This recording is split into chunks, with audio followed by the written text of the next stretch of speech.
This channel does not promote any violence, harmful, or illegal activities. All content provided by this channel is meant for an educational and information purpose only. 2 দশক ধরে নিজেদের অস্তিত্বের লড়াইয়ে শামিল এরা।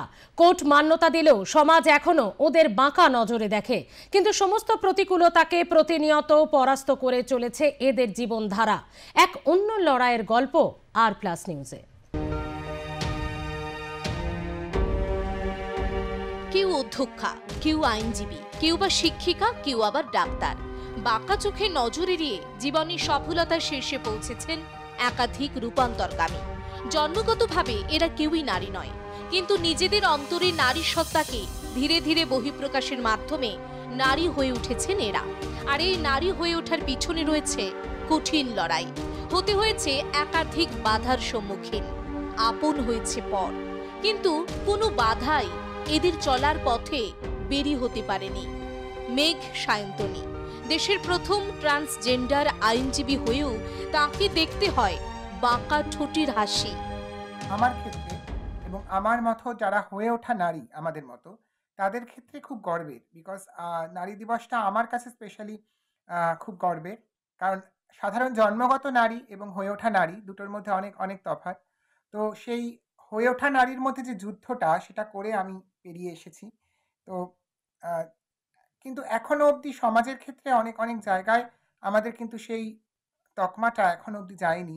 সেই ট্যাবুস বা স্টিগমাটা এখনো সমাজ কোথাও না কোথাও আমাদের উপর চাপিয়ে দেয়, এবং কোথাও না কোথাও জন্মগত নারীর সাথে এই রূপান্তরকামী নারীদেরও সেখানে একটা মার্জিনালাইজ করে ফেলে, একটা মার্জিন টেনে দেয়, একটা সীমারেখা টেনে দেয় সেখানে কোথাও।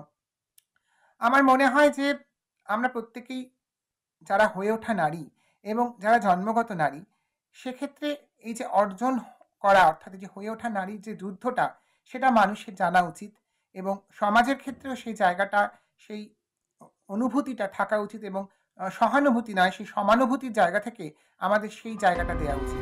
পুরুষ থেকে নারী হওয়ার লড়াইটা খুব সহজ ছিল না, কৌশল কথাগুলিরও। এই হতে যাওয়ার মধ্যে যে জীবন যন্ত্রণা, তা জয় করা সহজ কথা ছিল না তাঁদের কাছে। জীবন তো চলছেই অনবরত যুদ্ধের সাথে লড়াই করে নিজের অধিকারটাকে বেছে নেওয়ার জন্য।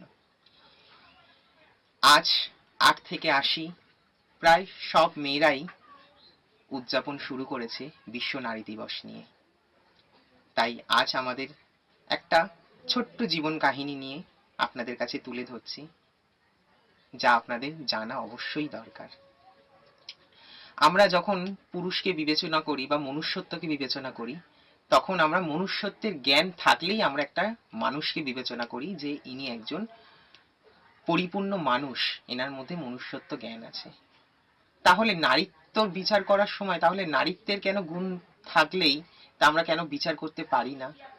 সে জন্মগতই নারী হোক না কেন, অস্ত্রোপচারে নারী হোক না কেন, আর মনোভাব নিয়ে নারী হোক না কেন, কেনই বা আমরা বিবেচনা করতে পারি না তাদেরকে? আমরা আসলে আমাদের মতো মানুষজনকে বঞ্চিত করে রাখছি, কারণ আমরা দেখতে চাই না আমাদের মতো আমাদের মানুষজনকে। আমরা চাই এই সমাজের নির্দিষ্ট পুরুষ মানুষ এবং নির্দিষ্ট নারী। এখন প্রচুর ঐতিহাসিক রায় এবং আইন বেরিয়েছে 2019 থেকে রূপান্তরকামীদের উপরে। যতই আইন বেরোক না কেন, সমাজের তো আসল পরিবর্তন হওয়াটা দরকার। সমাজ যদি না পরিবর্তন হতে পারে, তাহলে আইন বেরিয়ে আর রায় বেরিয়ে কি লাভ? বর্তমান সমাজে নারীর অবস্থান এখন যেই দিকে, সেখানে একজন রূপান্তরকামী মহিলা বা ট্রান্সজেন্ডার নারী হিসেবে আমি বলতে পারি এই নারী দিবসের প্রাক্কালে যে ট্রান্সজেন্ডার মহিলা বা রূপান্তরকামী নারীদের সম্মান কিন্তু এখনো পর্যন্ত সেই জায়গায় অ্যাকসেপ্টেন্স আসেনি সমাজের মধ্যে। অন্যদিকে প্রথম রূপান্তরকামী অধ্যক্ষা মানবী বন্দ্যোপাধ্যায়ের প্রশ্ন, আজকের সমাজে নারীরা কি সত্যি সম্মান পায়? যে কোনো ক্ষেত্রেই সচেতনভাবে তাকে নারী বলে উল্লেখ করা হয়। সম্মানিত বাইরে থেকে হয়তো কাউকে কাউকে করা হয়, এবং খুব চেষ্টা করে করা হয়। কোনো পদে তাকে আটকে দেওয়া হয়, কোনো পদ তাকে দেওয়া হয়। আমি সমস্তটাকেই বলছি, গোটা ভারতবর্ষেই বলছি।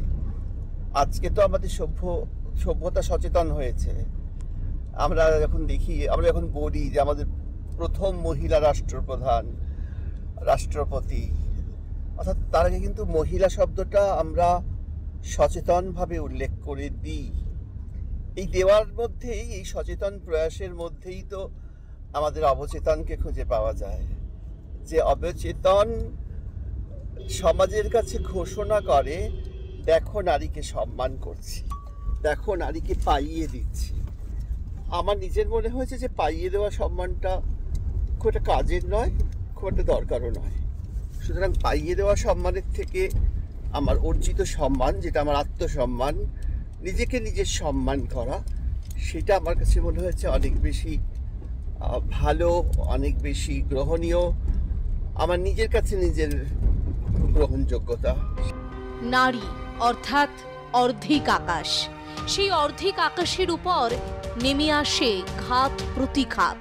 যতই প্রতিকূলতা থাকুক, ভাঙবে না নারীর মনোবল।